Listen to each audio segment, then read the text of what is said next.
Kyle. And I'm Britt. And this is a toast to the atypical podcast where we usually chew crunchy stuff in your ears. Tonight we have mushy stuff. Yum. Mushy. You made it sound fantastic. And talk about all things weird. All the weird. And tonight's episode is, well, I keep saying tonight. We're recording tonight. I don't know when you're listening. But this episode is about theories that turned out to be true.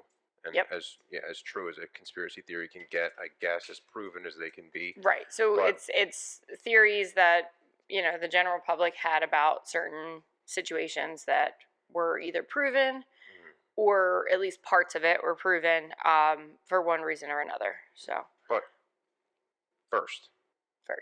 What are you drinking? I am drinking, well, we are recording, it's Friday of Labor Day weekend, so in little patriotic fashion, I have a red, white, and blue pop seltzer with vodka.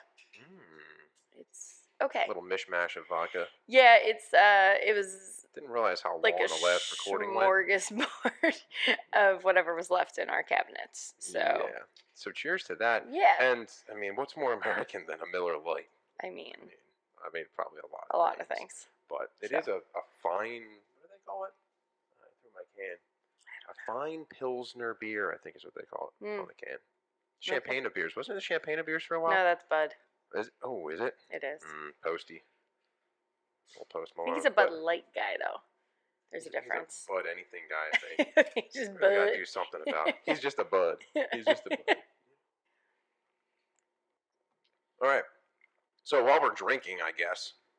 Yeah. Why don't you start us off? That's a good lead. Why don't you start us off with the first one? We're going to go mostly in chronological order. So one of the earliest ones that we found is, or I found, I guess, there was a conspiracy. Well, I found the next one. Because some of the stuff I'm going to talk about you don't know because I did this portion. So, right. So during the Prohibition era, there was a theory going around that the government was poisoning the alcohol that was available to try to keep people from drinking. So, the truth was that the manufacturers of industrial alcohol had been mixing their product with dangerous chemicals for years prior to Prohibition. But between 1926 and 1933, the federal government had pushed the manufacturers to use stronger poisons in order to discourage bootleggers. So were they killing people? Were they Yes. So people did die. From the tainted booze. It had to be like a fairly high level still, but it was an attempt to try to deter people. But the problem is... trying to just make people sick, basically. Right. Like extreme hangover kind of deal.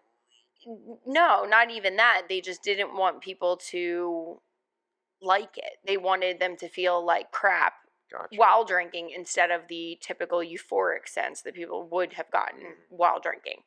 So... by the end of Prohibition, though, more than 10,000 Americans had been killed by the tainted booze. Holy crap. Yeah. So I think the big problem is, they went about it the wrong way. Not that there's really any way. No. If they, instead of just, backdoor poisoning alcohol, maybe... I don't know, talk to people about the risks or why, and education. Yeah. I guess in the 1920s there was less education than we have now a whole century later. But and realistically, I feel like poisoning them in the hopes that they just sort of figure it out probably was not all that. Yeah, that. So Prohibition, was that and this might be a stupid question, is that when moonshine really kind of blew up too? Right. So a lot of people were going blind from moonshine, right? Because what is that, ethanol in it or something that makes you blind? Were they poisoning moonshines too, or was that? I don't know. I think they were poisoning just whatever. Yeah. It was the industrial manufacturer, so it was at the higher level that this was being pushed. Huh.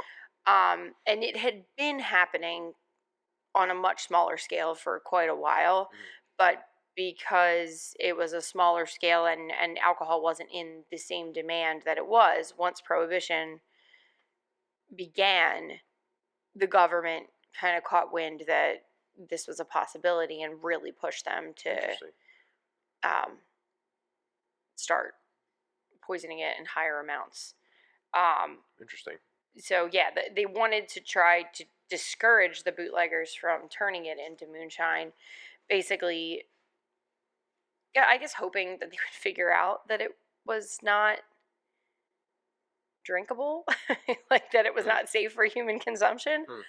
But people kept trying it anyway. Yeah, it's kind of like. I mean, when you're making alcohol in your bathtub, maybe. Yeah. I don't think they cared very much. Probably not. Probably not. I mean, so how more than 10,000? More than 10,000. Yep. Had been killed from the tainted. Uh-huh. Wow. Yep. That's impressive. I mean, it's. So you said that you think that they probably could have used like a different tactic, obviously. Yeah. But like, I think there are other ways to deter. Yeah, but if you look ahead in history, like with the cigarettes and tobacco now, like, well, I guess nobody really tried to warn, but there's like warning labels and stuff all over the cartons and things, and people don't care. Well, if you're gonna drink booze, you're gonna drink booze, whether it's bad for you or not. Yeah, but I also people are just dying from it. But I think that nicotine is a much higher addictive chemical than alcohol is. Yeah. Like people are addicted and are alcoholics and whatever, but I think that it's much more common for somebody to get hooked on cigarettes in much lower usage rates that, like, without needing to be like it's not as long of a ramp up as alcohol is. Yeah. Okay. Fair enough. But I mean, I don't know. I wasn't around then. Well, so thank God for that. I look pretty damn good for being over a century old. I'm just saying. Trophy wife. All right, so that was the 20s. Yes. So we kind of did this in kind of a loose. Some of this stuff spans several years, so it's chronological to a certain extent. But I think there's going to be a teeny bit of overlap in certain areas. Yeah. So the next one, the Tuskegee syphilis experiment. So this is interesting, and there's, I mean, not the word I would use, but well, yeah, well, I mean, it's awful, but the whole thing's kind of crazy. So 1932, and this is one we were just talking about before recording, that I think the theories on this probably came out after this happened and not like during, and that's probably the way with a lot of theories. But if you just listen to what happened here, so 1932, the Public Health Service conspired with Tuskegee Institute, and they worked on about 400 African American men who had syphilis, and they voluntarily subjected themselves to experiments that were led by the Public Health Service, and the experiments were basically said to be leading to helping them. It was almost like a clinical trial type of thing. They were saying that it's gonna help out, maybe cure them, but they were given like crazy dangerous chemicals. They were doing like these painful procedures on them, like basically mutilating these people. So did they go in there under the assumption that they were going to either get like a treatment or a placebo? Like it wasn't going to be like no, this was all like, as far as I'm understanding, this was all like they were doing everything they could to try and beat this whole. So they all thought that they were getting a treatment, right? Ugh. So a few years prior, the government wonders why we don't trust them. Right, a few years prior, in 1928, penicillin was discovered. Alexander Fleming. In 43, so what's that? 9 years after the whole Tuskegee Institute. 11. There you go. I'm math. You know. It's cool. I got you. Doctors actually started treating syphilis with penicillin. So the treatment was there during all this experimentation for syphilis, and it took until 1972 for the public to realize that the government was basically just mutilating these people. Didn't let them know that there were actual legitimate treatments out there, and they were basically just experimenting on these people to learn more about syphilis. So none of what they were doing was helping at all. They were basically learning They were how treating them like syphilis lab is, rats. how it was attacking the body. And then in 72, it was investigated and the experiment was shut down. And then in 74, another 2 years, which is crazy, it was deemed ethically irresponsible. Just ethically. Just ethically, I guess. And a Not class action, medically or like a financially or class like, action I don't know, suit anything else. was settled to the tune of like $10 million with lifetime health benefits for the surviving To treat participants. all the additional conditions that were It's funny how they implemented on say the them. lifetime health benefits for the surviving participants. I wonder how many of them had like hits on them after the fact, so they didn't have to pay out. I don't know if it's that or if it's just like because it spanned 4 freaking decades that Yeah. people just died Yeah. or, Well, yeah. succumbed to some of the injuries that were Mhm. inflicted on them. Like, Yep. that's, you know how I feel. As a healthcare provider, this is absolutely It's disgusting. crazy. Well, no, it's only ethically irresponsible. Mm, It's fine. Other than that, I can't. I get in. I know it's terrible. It's I will terrible. talk all day about how awful this is. Leading into the next one, Leading which is into pretty and bad. additionally, probably more awful. Well, no, this I is like not. it. Yeah. The sound of it is Yeah, more the awful. sound is- Project Sunshine was a series of studies that began in 1953 in the wake of the Hiroshima and Nagasaki. So the theory is that the U.S. government was taking dead babies to do radioactive testing on them. So they were recovering bodies from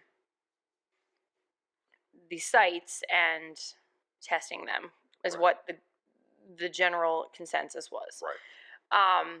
Truth is, they weren't stealing whole bodies, just parts of bodies, which is worse. You're, for Is what it is, right? well, no, but for all intents and purposes, there are very many religious sects that believe that the soul cannot rest unless the body is whole. Right. So having the body separated, Literally. literally from other portions of it for whatever reason, no matter, I mean, if you separate a toe, there are religious and cultural beliefs that this person's soul cannot rest. So the big problem, obviously, is that this was all done without the consent of the families. Obviously. So, I mean, no surprise there. Yeah. Yeah, it was very. So they needed young tissue in order to do the proper testing or whatever they were looking for. So they recruited a worldwide network of agents to find recently deceased babies and children and then take samples and even limbs to collect the samples that they needed. And they were every single one was collected without notification or permission from the more than 1,500 grieving families. Wow. So, and how long did this last? This was 3 years, really? 2.5, 3 years. Well, yeah. So it began in 1953 and then became public in 1956. So I don't know exactly how long it ran, but yeah, it was shut down pretty quickly from what I'm gathering. I mean, in the grand scheme of these other time frames that we see, but I just as a parent, you're grieving the loss of your kid, and in some cases, entire families were wiped out. So I guess there were people who were not grieving at the same extent, but 1,500 families or 1,500 samples. Some of them had surviving family members, and I don't like if I found out that somebody took my deceased child's arm. Yeah. I don't even know what I would do. I just Yeah, can't. so it's totally different, I think, obviously, because they did it without consent. I mean, Yeah, there's consent, obviously, for this stuff. I mean, people are I'm an organ organ donors. donor. Yeah, so Yeah, there's consent for it, but obviously they were just taking stuff, I guess, because it was, I mean, not because it obviously, was what they needed. yeah, what they needed, Okay, and and they just think that they can take whatever they need, right, which take what you want. yeah. So disgusting, but That's pretty not bad. surprising. No, not at all. Not at all. The next one is a little surprising, I Mm, think.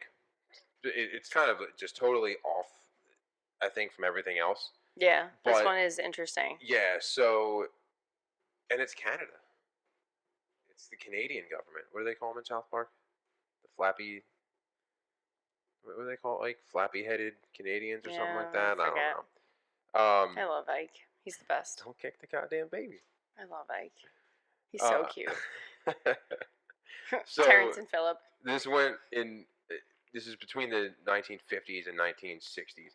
A lot of weird stuff going on. The 40s, 50s, and 60s. Weird stuff going on across the Well, board. And in our, I mean, in our episode list that we have running here of things we're going to be talking about, a lot of stuff. Yeah, I mean, Cold War times. I mean, there's a lot of war and stuff going on with some of the other ones I'm thinking of here. But this 50s and 60s, the Canadian government created, I guess, because homosexuality was so frowned upon at the time. I think it was Um, just becoming a little bit more well known. Like I yeah, think that there was like people were starting to like come out more. yeah, You were not like there wasn't as much of the closeted. It was starting to become more prevalent, I guess, and people were hmm becoming more aware of hmm different sexual preferences. right. So there was this like fear of the homosexual, I guess, and they created a radar, so they say, to determine whether or not you were gay. So, and they actually called this machine. I don't know if you read up on this at all. Mm-mm. They called this the fruit machine. No, they Yes, didn't. they called it Oh the fruit machine. God. So they led all the subject. It was a voluntary test, and they led all the subjects to believe that it was a stress rating test, to see if they were too stressed in their job or things like that. And I'd they, be stressed just being hooked up to the monitor. Like yeah, I'd right, immediately like right, woohoo exactly. skyrocket. So the campaign was to eliminate all gay men from the civil service, the Royal Canadian Mounted Police, and the military. Um, so they tested them by having them view homosexual pornography and heterosexual pornography, and they measured the pupils for stimulation. And depending on how stimulated your pupils were and how focused you were on things, they hundreds of people lost their jobs in like the first couple years of this going on. Oh my So like over the God. course of the whole thing, there were like, Wrongful termination yeah, there were suits. like there had to be thousands of people fired. Oh my God. Yeah, For pupil for dilation. pupil When dilation. I tell you, if they showed porn on a screen in front of me, my face would be bright red, and I'd feel like looking down at my feet. Right? I would my eyes would be closed. You would not see my pupils. Get away from me! Absolutely not. No freaking way. Voluntary experiment. Nope. Don't sign me up for that. No, thank you. No. I just like. I would immediately be suspicious if they were like, "Oh, we're gonna stress test you," but like, it's just like this dirty like pizza delivery guy shows up on Oh the my screen. Like, god. no. I would be all right. Never mind. I'm done. Nope. I'm out. I'm stressed. I'm stressed. I am stressed through the roof. No. Oh God, that's disgusting. Yeah, well, that's Ugh. the way they tested things, I guess. I don't know. I mean, How'd you like to be the guy on the other side of the camera watching this guy's eyes, but like still hearing what he's watching? I hope they had like headphones or That'd be something. awkward. Those big old school ones. But there's some creepo just like watching the camera Like the the kid whole from time. Hey Arnold. Yeah, yeah, little mouth breather. Yeah, that's great. That's like what I want to know how many people like sat around a meeting and were like, "Yep, this is a great idea. We should move forward with John's plan over there." I don't know. John, bang up job. Thanks so much for being a team player. I don't know. I don't know where Like, that even came up. Like, oh, well, yeah, we'll just show them some dude on dude action and see how they respond.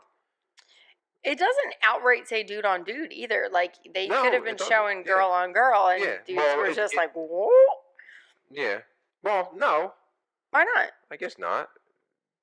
I would assume that in the 50s and 60s, there was not much understanding of preference, and they probably just showed Yeah, maybe, either. maybe. And they I don't just know. said people lost their jobs. It doesn't outright say men either. Yeah. No, it's men. It I is? mean, it was Okay. yeah. The goal of it was to eliminate all gay men from the civil But the service. gay women were fine, Gay though. women are fine, probably. This is Another episode. male-driven world we live in. I was just surprised that this was Gosh. Canada. Like this sounds like something the U.S. would do or would have done. I mean, Look, I love the U.S., but we've done some messed up shit. that might be the understatement of the century. Yeah. Yeah. Anyway. On a slightly lighter note, in the 60s, there was a theory that the Dalai Lama was a CIA agent. Probably is. So he is to an extent, or was, I guess. So It's like the perfect cover. he pulled a 6-figure salary from the U.S. government in the 60s. In the 60s. Mm-hmm. Holy crap. According to declassified intelligence documents, he earned $180,000 in connection with the CIA's funding of the Tibetan resistance, to the tune of $1.7 million per year. The idea was to disrupt and hamper China's infrastructure. This was in the 70s? Yeah. No, 60s. Okay. Wow. Go ahead. So, Go ahead. so You're fine. 1.7 million is that's pretty much all that I could find on it. There wasn't a whole lot of information on Okay. his Well, you said 1.7 involvement. million a year, right? That is what the CIA was funding the Tibetan resistance. Okay. And So they he said earned made 180,000. 180,000 in Yep. 1960 in Yep. today's dollars. All right. So, little research action. So that would be in today's purchasing power would be about 1.8 million. Yeah, 1.8 mil. Holy Wow. crap. That's impressive. And all my dudes, and So- I mean, what's he spending it on? Not clothes. I don't know, man. He looks happy in every picture, though. I'd be happy as shit too. Right? He's just probably got like- the best dentist in town too. He's just showing off his chiclets. Uh-huh. Yep. So, Sorry, I just closed out my notes here. Go ahead. you okay? Continue. No, I'm not. Fat fingered it. We're good. Is that all you had on Dalai Lama? That's all I have on the Dalai Lama. Okay. But so the CIA Tibetan program was a covert operation focused on Tibet, which consisted of political action, propaganda, paramilitary, and intelligence operations. It was the 14th Dalai Lama, and it was originally made. It was an arrangement made with the brothers of the 14th Dalai Lama, who he was not initially aware of the situation. Sure. Supposedly. Okay. The goal was to keep the political concept of an autonomous Tibet alive within Tibet and among several foreign nations. So, I mean, Interesting. yeah. And the Dalai Lama apparently criticized the decision and said that it proved that the U.S. never did. Once Nixon visited China and established closer relations in 1972, the program ended. And then, as soon as that suspiciously coincidentally happened, Dalai Lama said that it was a bunch of crap, basically, and that it proved that the U.S. never had Tibet's best interest at heart. So he was not happy with the situation, but I guess happy enough with $180,000 the money. lining his pockets. You don't have to be. Money can't buy happiness. But it can buy me a boat. Can buy you a truck to pull it too. Yep. Um, You're gonna talk about more CIA now? Yeah. So right. the next one is, I think this is one of the coolest things, and like the more you look into it, the weirder it gets because We could it do a whole ties episode on this. And I actually do. So we're gonna be talking about MK Ultra, and I do have on our episode list MK Ultra, the Montauk experiment, and like a bunch of other MK projects. Yeah. That all kind of tie in. Yep. So the theory out there was that the government was trying to control the minds of the masses, and that's it's still a thing. I mean, the media Subliminal and all, advertising, it's still a thing, but this was like legitimate. So the truth behind it is, in '53, human experimentation program that was designed and conducted by the CIA in like universities, in jail, like prisons and stuff like that. The goal basically was they were developing procedures and identifying different drugs that they could use in like a psychological warfare kind of situation or interrogations. And the sure, goal, that's all they cared about was just interrogations. yeah, exactly. It wasn't about controlling the masses, just No. those isolated situations. No, but so that's where it gets weird though, because if you look into some of these other MKs and like where MK Ultra falls. So what is MK?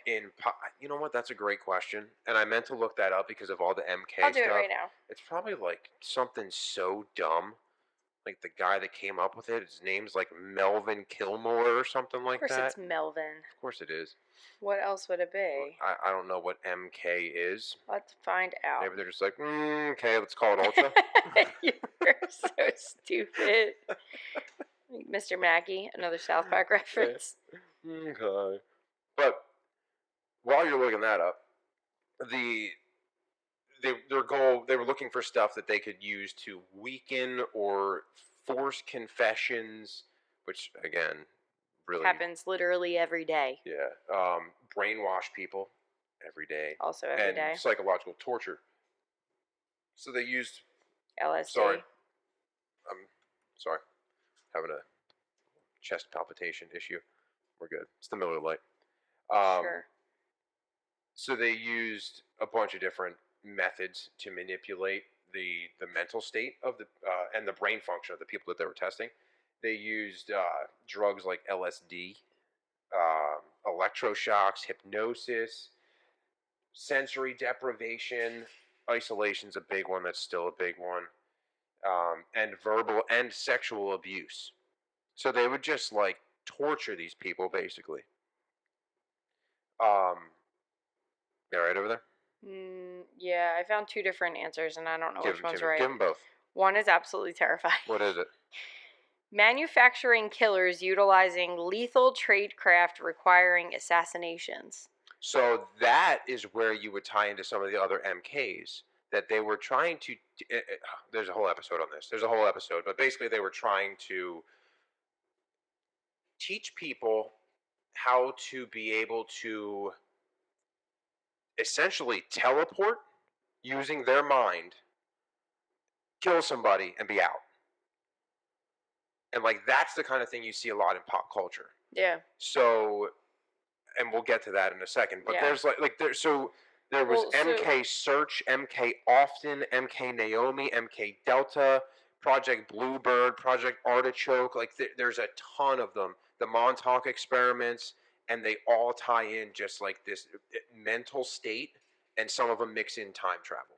Interesting. And it's crazy the stuff they come up with. So the other theory is that MK stands for mind control. The K in control. They spelled control wrong. Is because the project originated in Germany, which is also not surprising. Not at all. Not at all. But I see the Ultra one is what's throwing me off because everything I've seen with MK Ultra Ultra is not all caps. So Yeah. this having like the letters MK Ultra having Oh. or Yeah. whatever. What is that called? Acronym? Yes, thank Yeah. you. I Oh, said anagram, no. but I knew that was wrong. Anagram. No, wrong. An acronym for every letter, Yeah. doesn't really make sense to me in the other information that I found because the only caps are MK. So, Yeah. I mean, mind control does make sense, but it also seems like kind of a cop out answer. So, I would like to I find can't out. wait to get into this episode that we go into detail about MK Ultra and some of this like mind control, time travel stuff because it is absolutely crazy the stuff that they're saying that the theories they're saying that they did or are able to do. It's Oh, wild. gosh. It's wild. I can't wait to get into it. But anyway, let's calm down. Right. This is an overview Yeah. of Future episodes. that is it true or not? Yeah. So, verbal and sexual abuse is what I said. So there were a bunch of them prior to that, which I mentioned: MK Search, MK Often, blah blah blah. A whole bunch of precedent projects that they did. So it apparently ended in 1974. Don't believe It didn't. that.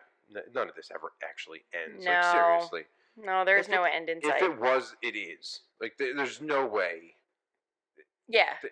There's no way that any government is getting a taste of that and then just saying, nah, we don't want to do that anymore. We're good. There's no way, especially not the U.S. government. There's absolutely no way. Like, why would we not go back to the moon again? That's a whole other. Artemis is getting launched this weekend. Artemis 1, Artemis 2, Artemis 1, I think, is getting launched this weekend. Yeah. It got scrubbed a couple days ago. It's getting launched this weekend. They're looking on the backside of the moon. We'll see if they come back. We'll see if they have a tail on their way back. If anybody's going to find it, it's going to be my boy over at Tesla. But anyway. Musk? Yeah. So MK. He's a scumbag for another story. Yeah, well, that's fine. You know his dad just had like his 13th kid with like his stepdaughter? Yeah, dude. That's weird. Yeah, she's like 30 years younger than him, and he just had like second or third kid with her, like 13th overall, I think. That's pretty weird. Yeah. Nasty, dude. People are so gross. That's pretty, yeah. Wasn't that, what's his face? Woody Allen, like, ended up marrying his stepdaughter or something. I don't know, man. I don't know. Woody Allen's a wacko, too. I love him, but he's a wacko. I don't love him. No. Come on, what's this, Zombieland?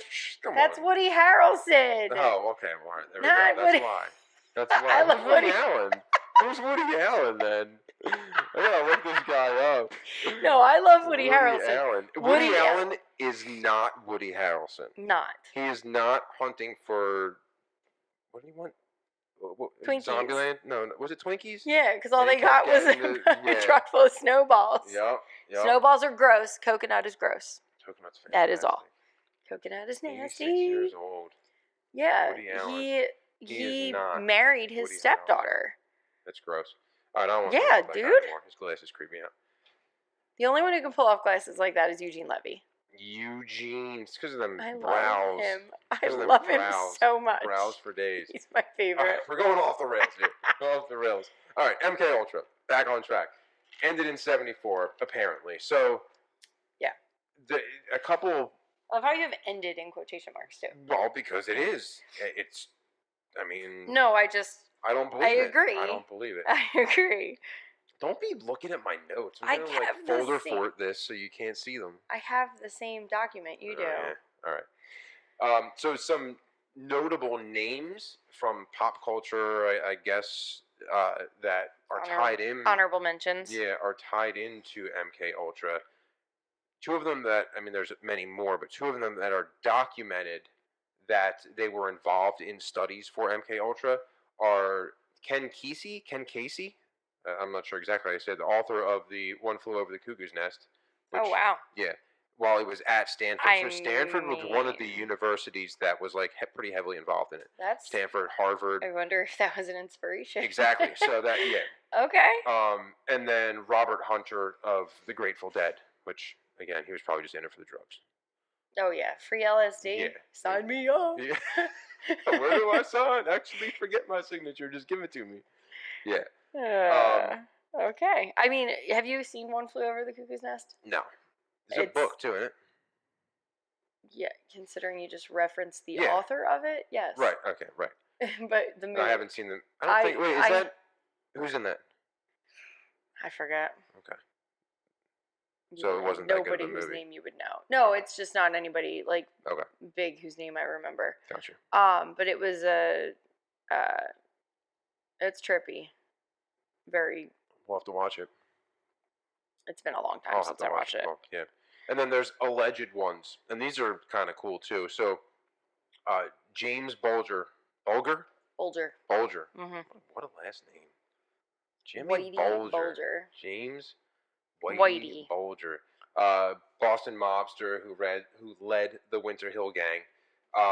And he was Frank, which you just told me because I had my notes a little bit wrong. Frank Costello from the movie The Departed is loosely based on on Whitey. Yeah, so that's Jack Nicholson's character in the movie. Yeah, so they based a lot of his like mannerisms. So he said he was involved in MK Ultra studies. I mean, I don't he tried know his damnedest to be relevant, right? after he wasn't anymore. But he said he was involved in some of the studies. He said he was subjected to weekly injections of LSD in prison in Atlanta, and that could be tracked back to some of like the forced testings that they were doing. Coercion. Yeah. Lawrence Teeter, probably don't know the name. I didn't. Still really don't. No, I'm just kidding. He was the attorney for Saran, who was the convicted of murdering Robert Kennedy. Okay. So, it was believed that he was actually acting under MK Ultra hypnosis.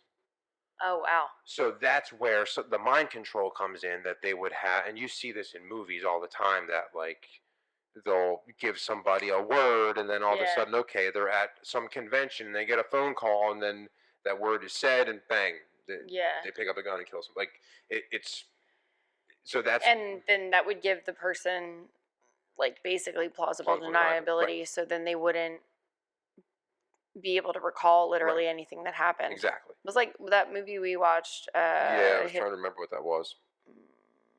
I remember the entire movie. I forget who was in it. It was the girl from The Haunting of Hill House, the one who's married to the director. Oh, I love her. Oh my god. Katie Siegel, I think her name is. Not Katie Seagal.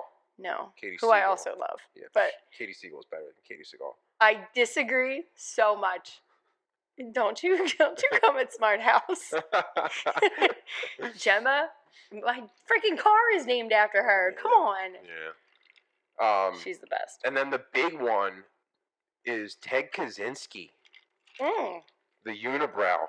The Unabomber. Okay. He voluntarily was part of a psychological study as a sophomore. Because of course he was. At Harvard. And apparently he spent over 200 hours as part of the study.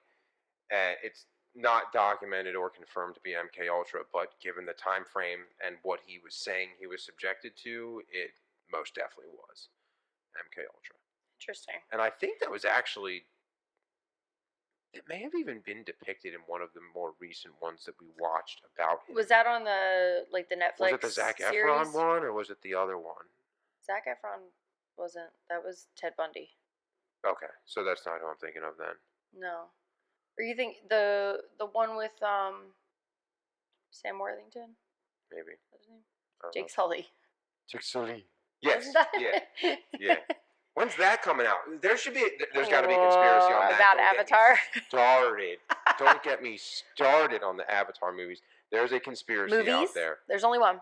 Well, who knows? There's only one. Who knows? Maybe we're just avatars. Maybe. I don't know. Simulation theory. This whole thing, Avatar. All right, anyway. So more in pop culture, there's a bunch of movies that are not based on, but include MK Ultra stuff. But the big, more recent one, huge hit, is Stranger Things. You haven't watched it. I tried. But I tried. It's so Don't come weird. At me. It's so. No, I'm not coming at you. It is. No, not you. Oh. All you out there. Don't come at me. Go at her. I tried. I fell asleep. I'm sorry. What else is It's new? weird. It is weird. I was just gonna say It's it's weird. very, I can't get very into it. weird. I can appreciate I think that it's so everybody good. loves it. I Yeah. heard it's awesome. And now it's just such a commitment. I can't get. I'm She's so got far commitment behind. problems. I do. I very much have commitment issues. That's not a secret. I am her husband, but Yeah, but it was by choice, not by necessity. Like I didn't yeah, need true. to marry you. I No, wanted to. yeah, There I was a mean, difference. yeah, I can't like commit to something and then like have that be like, your show. yeah. Yeah, I got you. I That got you. doesn't work for me. I got you. But the other big one, I mean, Stranger Things has a lot, and that's another one that they mix in like the Montauk experiment and stuff like that. But there's a ton of stuff in there. If you look up MK Ultra or any of that, All that right, is maybe tied I'll in. have to give Stranger Things another It's shot. it's pretty neat. It is such a weird show. It's so weird, and I I mean, love it. But even the second season, like halfway through, I was like, I got to be done. I think I made it halfway through the first season, Because it's and I was so with a weird, couple of but episodes, and it's really good. I just couldn't, I couldn't focus on it enough to like become invested. Yeah, I hear you. It's tough. I tried. It's kind of like all the Marvel movies. You like That can't even get started because you're just overwhelmed. that's the problem. Yeah. That's what it is now. Like I feel like it would be like I'm too overwhelmed. I can't. I can't do We're it. laughing because our one idiot dog Mayhem. is in the back of our basement right now. What are you doing back there? Speaking of Stranger Things. Oh, that was mean. All right. Okay, so the other one is the Bourne movies. My girlfriend. Their whole thing of mind control and like, okay, we're gonna make you forget everything. They kind of tie in MK Ultra stuff in there as well. So I have a question then about all these I'm pop sure culture. I have an answer. Do any of them actually reference MK Ultra by name, or is it all just like alluding to those kinds of tactics? That it's just alluding to them. Okay. I don't think. I mean, at least for Stranger Things and Bourne movies, it's been a while since I've watched the Bourne I know, I movies, haven't but watched Stranger these in Things I don't forever. think said anything about MK Ultra. Okay, I was just curious. And then the other ones I really don't know. I mean, I've never. So the other ones that I have listed here are the Manchurian Candidate, the Banshee Chapter, the Prisoner, an episode of the X-Files called The Unusual Suspects, a movie called The Conspiracy Theory, which I feel like we should watch. Yeah. Um, We should do a whole episode on that movie. okay, have you watched it? Nope. Have you seen it? Never seen Julia it. Roberts is in it, which is probably why I never watched it. I don't like her. How do you not like her? It's pretty simple. I just don't like her. She's like she's been nicknamed America's sweetheart. What's not to like? I guess I'm not American. I don't know. I would call her America's sweetheart. I have somebody else in mind for that title, Who? but I have two actually. Who? Tell me. You know, you have to know. No, I don't. Who? You give me who do you think I would choose for that title? There are two very big names that are neck and neck for two very different reasons. Lizzo. No, but I do love Lizzo so much. Oh my god. I'm thinking classic, not I don't know. new. Give them to me. Jennifer Aniston, Yeah. for obvious reasons. Obvious reason. And Reese Witherspoon. Reese. Yeah. They are gems. Yeah. Absolute gifts to this earth. Love them. Love them both. So. No disrespect to Julia. I don't dislike her. Julia. Julia. Wrong person. But that's MK Ultra. the other ones were Dream Logic, which is an episode of Fringe, which again I've never watched, and The Killing Room. Fringe was pretty cool. It was a cool show. Never. I don't It's think I been ever a saw while. it. I don't think I ever saw it. It was alright. I guess I have the next one too, Yep. don't I? So the other one is COINTEL Pro. COINTEL Pro. It really rolls off the tip of your tongue, you know? I don't think it's supposed to, because we're not supposed to know about it. So it's not. No, that's what they call it. It's a counterintelligence program, and they say it ended. There's absolutely no way this ended because realistically, no government. Like, why wouldn't you have this?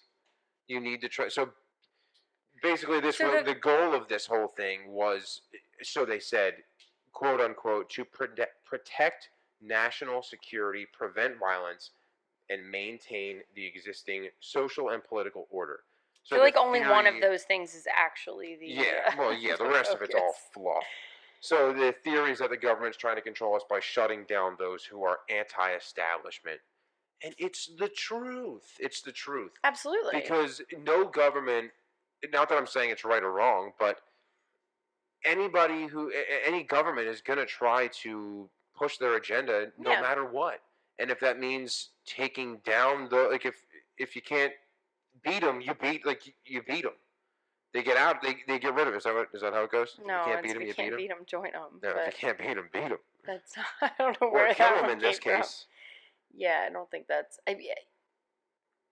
I don't think it's a matter of beating them or like overcoming them, but if they don't, it's just the idea that like they need to just shut down anybody that disagrees with them for whatever reason. Yeah. So It's hard. the truth was that COINTELPRO was active between 1956 and 1971. There was a ton of big names uh, in and in civil rights at that point. Um, so according to the FBI records, 85% of the program's resources were spent on marginalizing, infiltrating, and disrupting groups such as women's rights movement, nonviolent civil rights movement, Congress of Racial Equality, American Indian movement, and then other civic rights groups that they thought were some sort of threat. Um, I'd like to point out that it specifically says nonviolent Yeah. civil rights yeah, movements, yeah, but clearly they're a threat. clearly. Obviously, that's. Well, you know what? Anything that was anti. I mean, I guess is a anything threat. could turn violent at any time. I get it, but I don't have to agree with it. So J. Edgar Hoover ordered the FBI to expose, disrupt, or discredit or neutralize the activities of any of the movements and their leaders. So between 56 and 71, 36 human rights activists were assassinated, which is crazy. I've got a couple in mind. Yeah, which was crazy. So the bigger names that I saw on the list Probably are the ones I'm thinking of. Malcolm X, Yep. February 21, 65, Martin Luther King Jr., Mhm. April 4th, 68, and Robert Kennedy, June 6th, Yep. 68. So maybe just people in the crowd were pissed off. Maybe there was a bunch of pissed off Americans. Maybe this was all part of the plan of the FBI. I don't know. I would not be surprised if they were hired hits just to shut people up. I mean, I really wouldn't. There's a bunch of theories about government killing people. Oh yeah. And government higher ups killing people to shut them up or to get rid of evidence and all sorts of weird stuff, including in recent years. So what? It's I'm not disagreeing. I'm just there's chuckling. theories. Like I got a weird look. You did not get a weird look. You just It was a look. trigger It warning. was a look. Trigger. Well, literally, yeah. Pun? Is that punny? You'll never know. Oh, I'll never shit. tell. All right. On to the next one. So, in the same vein here, as far as the government trying to control everything, there was a theory that the government developed a gun that can cause a fatal heart attack. Okay. So the truth is that the CIA developed a secret weapon in the 60s and 70s that contained a small poison dart, and when shot would cause a heart attack. Okay. It could penetrate clothing Okay. and leave nothing behind except a tiny red dot on the skin because the small dart would disintegrate. So, the person who was shot would feel like they got bit by a mosquito. Okay. They would compare it to like a mosquito bite, feeling like they just like smacked their neck or whatever. Mm-hmm. And then it would dissolve, and then they would suffer a heart attack. The poison that was used in the gun denatures so quickly that it would not even be suspicious on an autopsy report. Okay. It would just, all they would see on an autopsy was this was in the 70s? the 60s and 70s it was developed. Okay, that's a little earlier than I thought. I think we have that stuff now. Well, I don't think that they ever got rid of it. I think it did. No, just, yeah, I know. This is when it happened. Right. So the like on an autopsy or on like a postmortem report, they would find like the proteins in the heart and the arrhythmia, or I guess not always an autopsy, because sometimes these people would not die. I would guess some people do survive heart attacks, so I don't know that everyone died, but on an autopsy, because of the denaturing of the poison, there would be no evidence of foul play. Okay. And the reason that we know about it is in 1975, Congress was investigating the rogue activities of the CIA because they just sort of started playing around and like, woo, what can we do with this? And what can we do with that? And just, what can we shoot out of this? Right. Like, wonder what happens if we. So the United States Senate selected a committee to study governmental operations with respect to intelligence activities. And during the testimony, the secret weapon became known to Congress. Wow. So it makes me wonder if this Senate did not select this committee, and if there hadn't been investigations, how much further could or would this have gone, or has it gone since? Oh, it's still a thing. Oh, I know that, but it's gotta be. If this was something that was being developed, you know, in the 60s and 70s, like, imagine what could be a possibility or is a probability at this point. Yeah. Advancement-wise. It's crazy. That is pretty wild. Crazy. That is pretty wild. So the disintegrating dart thing, all I could think of at that point was there's a theory, and this might be something we get into at some point, there's a theory that I think the bullet used, instead of like the magic bullet theory of the whole JFK. Well, there was a second shooter. Well, right, but there's a theory out there, I believe, that it was a bullet made of ice.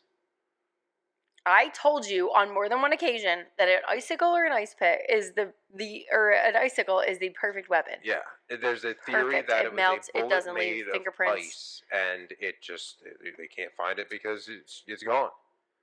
But wouldn't it like shatter in the gun? So that's what my boys over at MythBusters busted that one a while Oh, back. see, I didn't even see this episode. They made all sorts of ice bullets out of different kinds of ice and like different compactness of ice and like. You're literally putting it on gunpowder and right. I would just assume that there's no way that could even. I think they narrowed it down to basically like you would have to be within like 2 inches. I was going to say you would have had to have been like point blank impact. Just like the gunpowder hitting you. Right. So yeah. Pretty stupid. Yeah. But anyway. I mean, it wasn't November, so it was cold-ish out, but still. Yeah, I don't know. Anyway. On to the next. Yep.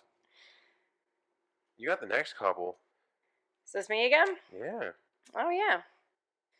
Okay. So, this kind of goes hand in hand with the,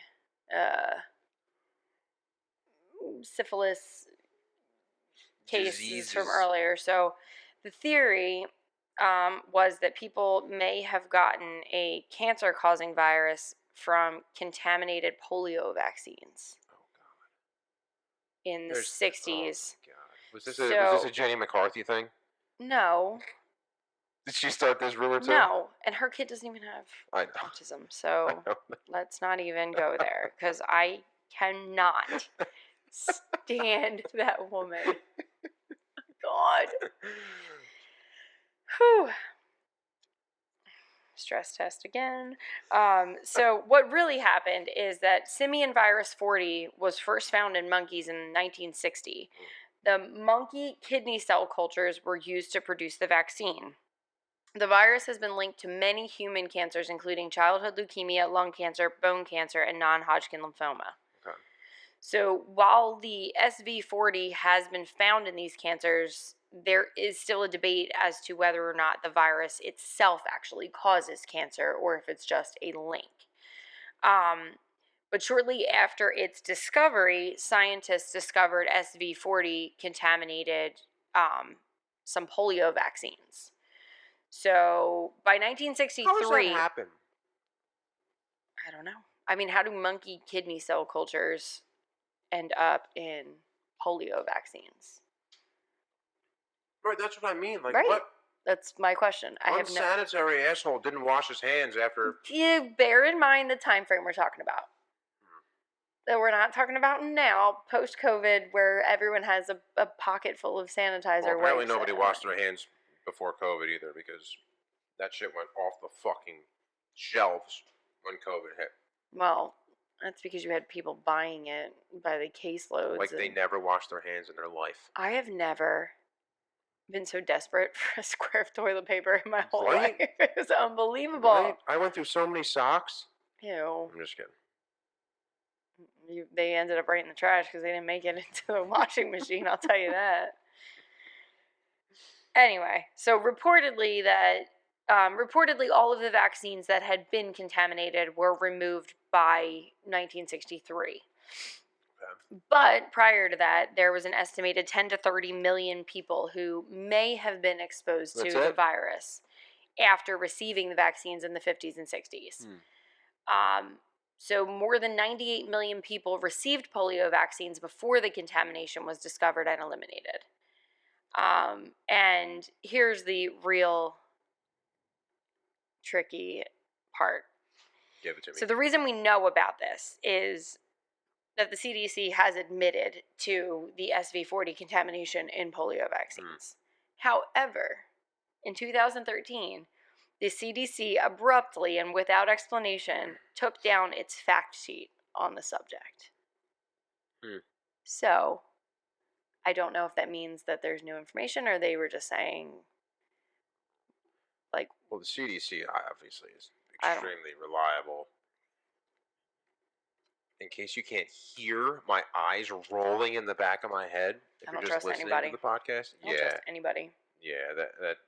So they just took it down. Yep. Like, abruptly. Yep, it's gone. And like decades after the fact. File 404. Just error not found. This link or file is broken. I think I'm more concerned with the time frame of all of it. So what happened in 2013 to precipitate this need to very suddenly get rid of any admission of guilt to a contaminated virus or a contaminated vaccine, excuse me. Not to bring her up again, but when did Jenny McCarthy bring up well before 2013. Really? Yeah. Well before 2013, because you and I were engaged in 2013, and it was way before that. She is an anti-vaccine. 14. Okay, keep going. You're good. I'm just looking up anti-vaxxer Jenny McCarthy right now. Who has now anti-vaxxer / public menace. Wow. I mean, this person doesn't really like agree. Did I write that article? Whose name's on that? Okay. So I'll do the next one is me too. Jeez. I did nothing. You're coming up. Your moments of shine is coming. Just stand here, look pretty. So our next theory is that the CIA is spying on American journalists and controlling the media. Obviously, it's the truth. It's the truth. And it is the truth. And I hope they're looking at us through our camera lenses right now. You know what? That's what I say all the time. Because I have patients who are from older generations. And, the technology between my computer for work, my cell phone, smart TVs, email links that I'll send them. They're like, oh, God, no, I can't put in my personal information. Yeah. Which... I don't love the technological aspect of what I need to share with them. But they'll get like overwhelmed, but also like suspicious of certain things. Like, well, what if the government this and what if the government that? And I don't care. I hope the government's listening. The vast majority of conversations that we have in this house, and I have said this to other people who have been Poop. here, friends, like, Poop. what, you change a diaper? I'm like, We talk about poop. what did it look like? We will talk about how awful the dogs smell. We will argue over what we're having for dinner and who asked the other person first so that we don't have to make a decision. We will repeat ourselves 47 times to get Casey to listen. Like, there is absolutely nothing going on. Like, I'm sorry, the government has bigger fish to fry than to worry about what happens in the Schlegel house. I don't care. Let them listen. I would be more annoyed at the fact that they felt like they needed to, because, like, I just hope we give I'm somebody like a the laugh. most I hope somebody non-threatening buzzes by. person ever. I hope someone buzzes by our audio one day and they're like, "Oh wow, these people are actually like going through some shit." Literally, like cleaning up their kids' shit that is all over the floor. Remember Like when Mayhem had I that hope. stomach thing? Yes. Like I hope somebody was listening when our dog literally shit up the door of our bedroom. Yep. I hope somebody was listening and watching for that. Oh my god. I hope they saw it and like could because share. I didn't see it. I just saw the aftermath. Oh, It was bad. Yeah. Yeah. Anyway. Still PTSD from that. So the truth is that Operation Mockingbird was a CIA operation that spied on members of the Washington Press Corps in 1963, 1972, and 1973. They also paid journalists to publish CIA propaganda, including wiretapping phones, as well as observing their offices to track their activity and visitors. Okay. There was wiretapping of civilians is against CIA code. So that, I guess, is where this all came a little bit more to a head. Yeah. So at least one part of Operation Mockingbird was done with the coordination from the Attorney General, Secretary of Defense, and Director of the Defense Intelligence Agency.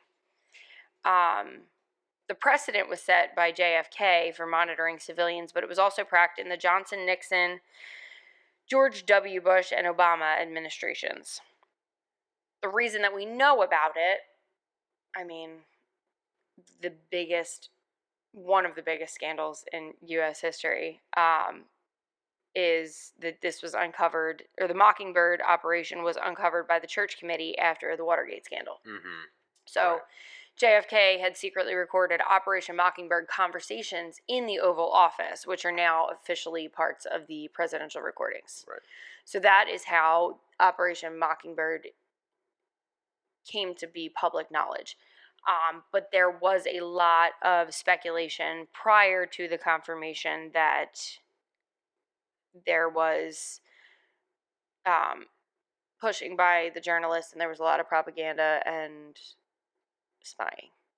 So spying was a huge thing, and it still is, but now it's just I was technology just saying, not was. spying. It's just not, easier now. Yeah. And it's almost inconvenient to, I mean, not even almost, it is inconvenient to not have these technological luxuries. Like, they make it difficult for you to not be fully accessible at all times. Mm-hmm. Which is scary, because we've become a society that's incredibly reliant on these luxuries and this access to everything all the time. I mean, you and I both talk about it, like when we go camping, we like look for when our cell phones lose service. Yeah, like, yes, that's the way to go. Which now things have shifted. Having kids, it gives us a little bit different of a focus, you know, not being accessible. But there are people who are very much tethered to their phones, their emails, everything all the time. Yeah. And I would assume that you can probably hear every little bit of their lives and know all their dirty little secrets. Yeah, so the norm, if you were to tap it. I mean, the norm now is 1987. the book, the movie. That's the norm. Big Brother. We are constantly being watched, whether you like it or not. And I don't think it's a paranoia thing. I mean, I don't think so either. People are very paranoid about it. I really don't care. Again, we talked about that, but it boils down to convenience, like you said. You have to weigh the pros and cons, basically. People will, forgo their privacy for convenience. Absolutely. And I mean, I have no problem with it, honestly. Like if I don't have anything to hide, so I don't really care. Yeah. I mean, I'm a pretty open book. But no, I mean, I'm a pretty open book. I don't. Never read a book a day in my life. I don't really care. What people know about me or think about me or what they think they know about me. And that goes for people in our lives and the government or whatever. But like, maybe I don't care because I don't have anything to hide. I mean, I know that there are plenty of people that we are close to who also have nothing to hide, but are incredibly uncomfortable in this situation. It's just never one of these episodes coming up. It's just never been something that bothered me, and I mean, maybe that's just the way I was raised in the house I grew up in, and like the way that. Let's be honest, the house you were raised in, even if technology wasn't a factor, your family's loud. People are going to hear them anyway. It's not even that, though. It's just, my dad being a police officer and then detective, I like government in some capacity, and just like authority has always kind of been there. Yeah. And it's just never been a problem for me. Like I don't know, I never got in trouble. Like realistically though, I was always scared. But I really don't have anything to hide. And I don't feel like I should hide any part of who I am. And it's never bothered me, anybody knowing anything or everything. But I can get how that can be uncomfortable for other people. It's just not something I really worry about. I don't really care.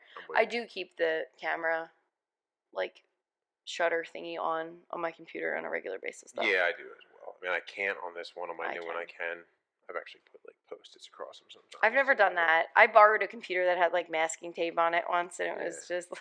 If I have like a video call with somebody, after that call's done, I put it on there because like I don't know.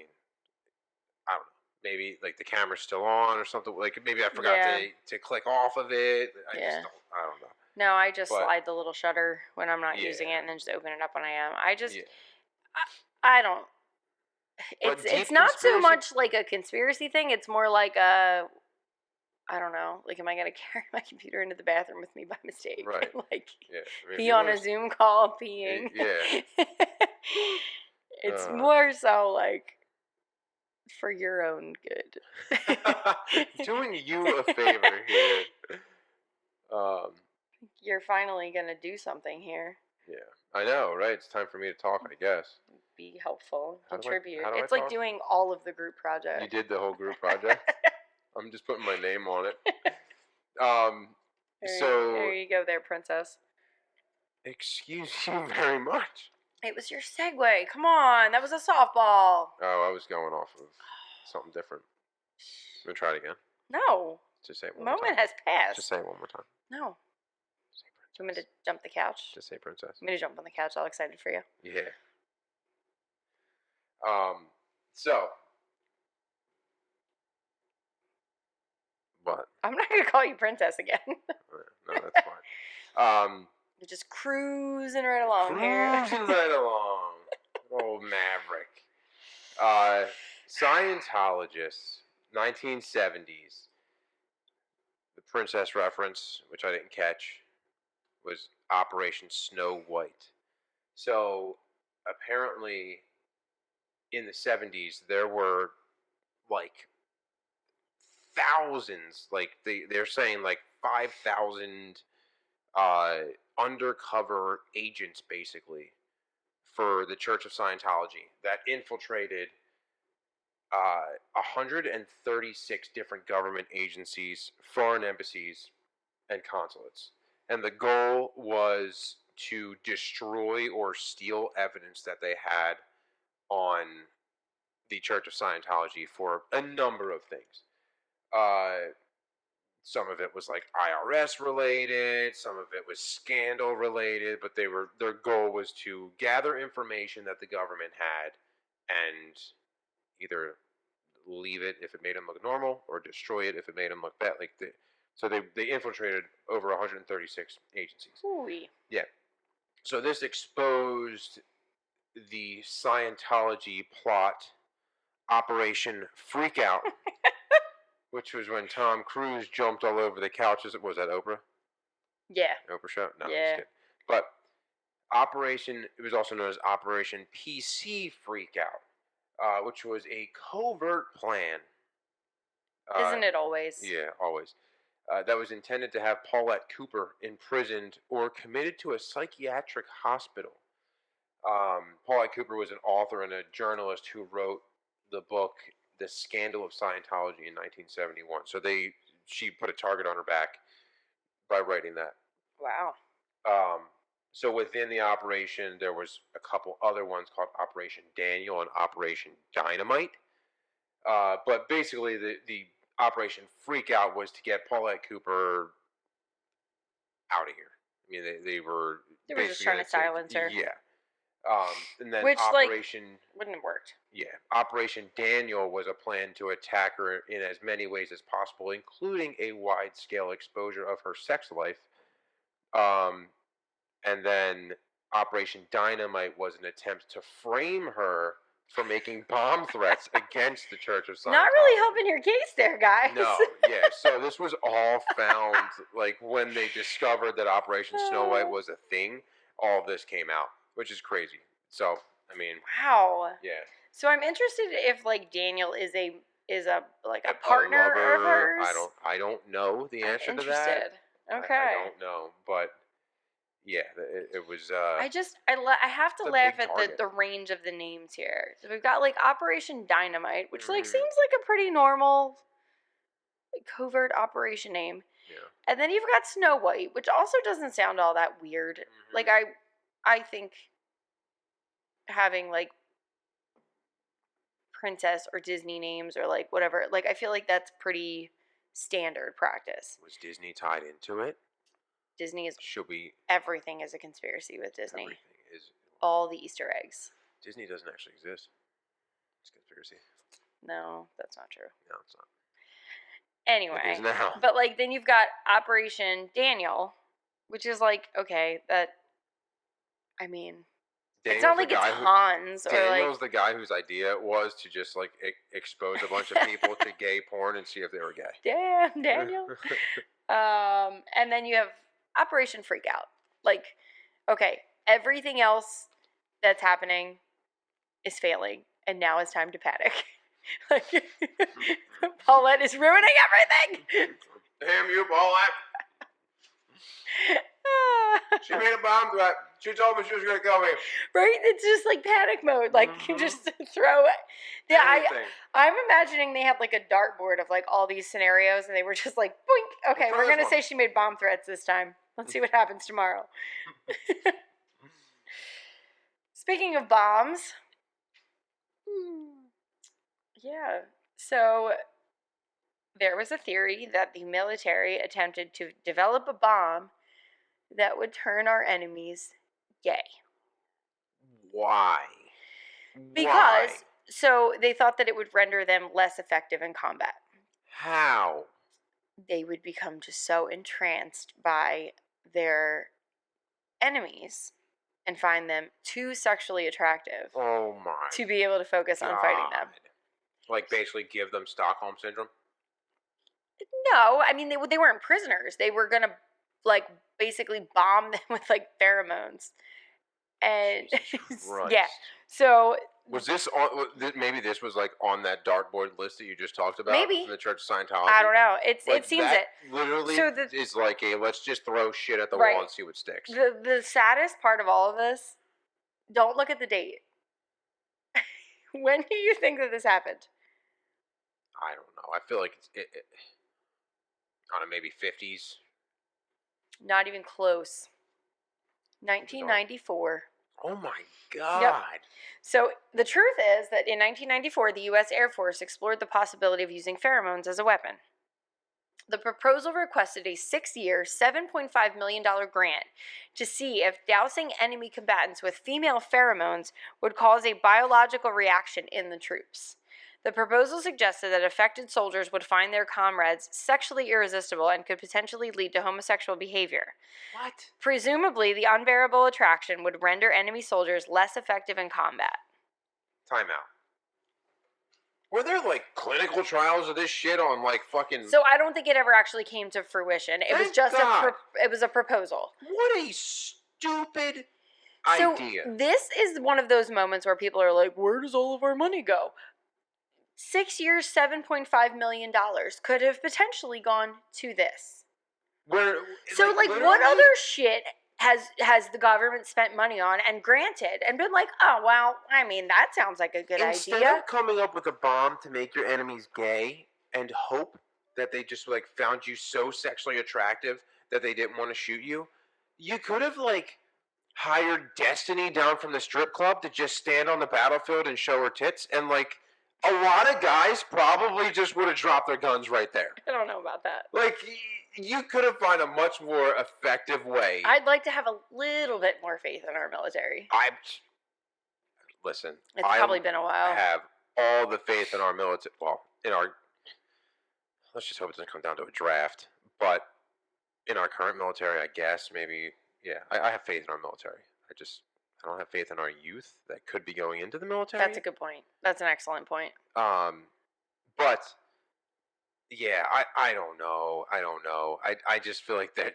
What was it? 7 million? $7.5 million grant. There's just so many other things they could have done with that money. Mm-hmm. Like maybe just make actual bombs. Yeah. That's just one of the dumbest things I've ever heard. Yeah. Well, I think the theory was to try to get more like.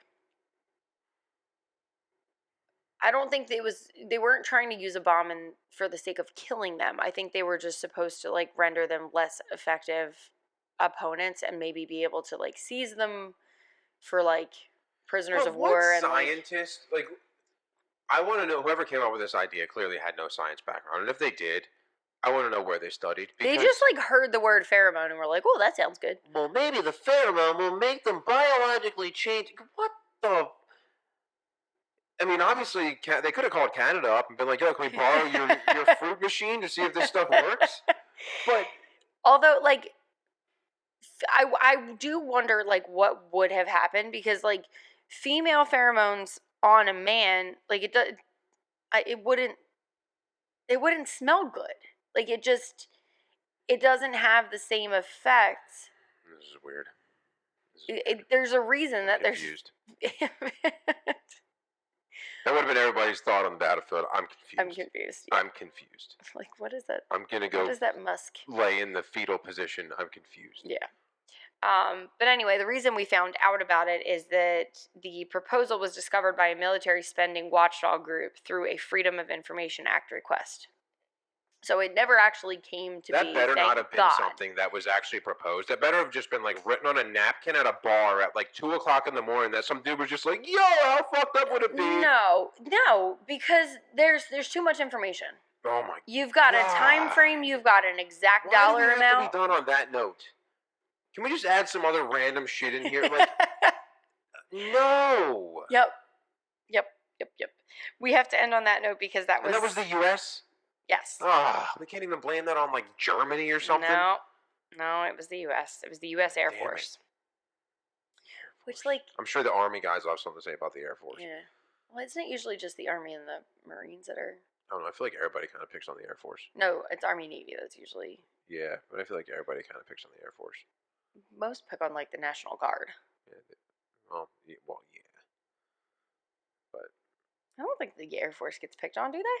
I don't know. I feel like probably. Maybe it's the Navy that gets picked. I don't know. They all beat on each other. I don't know. But whatever. Whatever. Gay bombs. That's it. That's actually making me mad. How much money they spent on.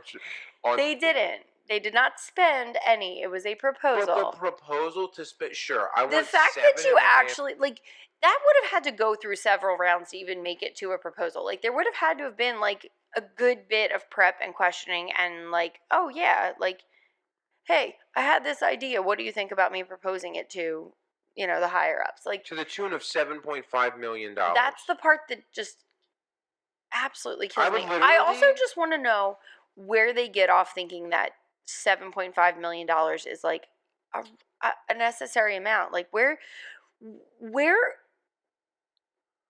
what are these female pheromones made out of? Like gold dust? Like where I don't know. I Can you don't sell your pheromones for I $7.5 wish, million? man. I don't know. I would have You know- taken that $7.5 Yo, million. do you know the ads I'm gonna get on my phone now? Oh yeah, they're listening. They're listening. I They would have given definitely the are, though. $7.5 million to the Dalai Lama to enjoy his fucking life and tell the idiot who proposed this to go pound his gay bomb up his ass. Yep. Because that is the dumbest Yep. proposal I think I've ever heard. Mm-hmm. Yep. Wow. I'm frustrated. I need to be done. I don't even have I don't even know what to do here. I think we're done after We're gonna that. call though. it. Is We're what we're calling gonna it. do. We're calling it. We're done. So that was what, episode 3? 2. Intro 1, 2. Yeah. Yeah. Yeah. Hopefully you listened to our PA episode. If you didn't, that was pretty fun.